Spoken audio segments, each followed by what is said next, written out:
depending on where you are in your career, what does that look like when it comes to negotiating your compensation? So, yeah, I would say as a candidate, when's the best time to negotiate your salary? I would say most of the time is during initial conversations that you're having with that Right. prospective employer that you're looking into. Um, Most of the time, you're doing your due diligence already. You're looking into the company, you're looking into the industry, really understanding what that role pays. Make sure you have that armor with you so that when you go into those conversations, you can, really make a case for yourself and, share what those numbers are, whatever the case may be.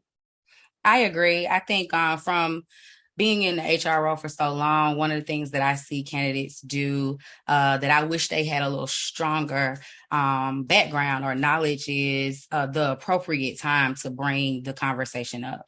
Mhm. Unfortunately, a lot of traditional HR people don't have a lot of structure to their interview, process. Pay transparency is not something that's there. Most of the time, the pay in the job description says to be determined or based off of experience.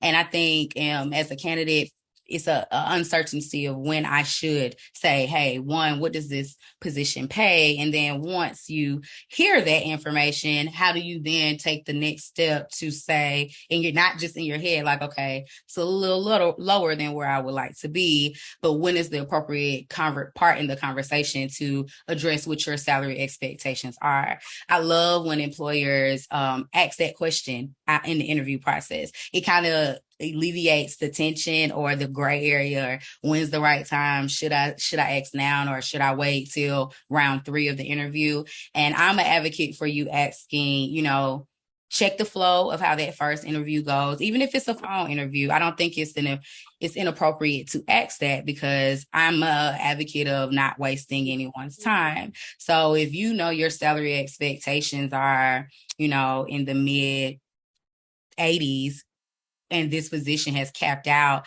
at 58, we need to have that conversation on the phone interview. Early on. For round 2, no need for round 3 with the management team or whomever else. Some drawn out processes have panelists and all other, type of steps. And if this is a waste of both your time as well as the company, you won't know that if you don't ask that question. And not just about, what the range of pay is, but I think another question that I wish candidates would ask more is around the pay structure period. Because what I do hear and what I've heard over the years is you get in, and this is kind of diving into our next topic of not when you're a candidate, but when you're already employed. Okay, I'm here, but oh, they don't have any structure around how they give raises. That's something you can ask in the interview process. When they give you that opportunity to say, hey, do you have any questions for us? Absolutely. Where's your paper? Have them written down and ask them what does that look like. So what does your, 360 reviews look like? How is your pay scale here? Do you do merit based?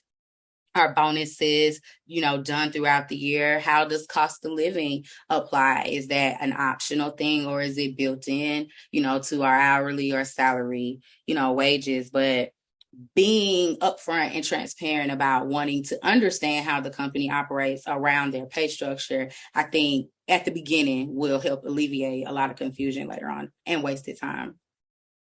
I completely agree. And like you said, there's so much that goes into the compensation, not just the salary base alone.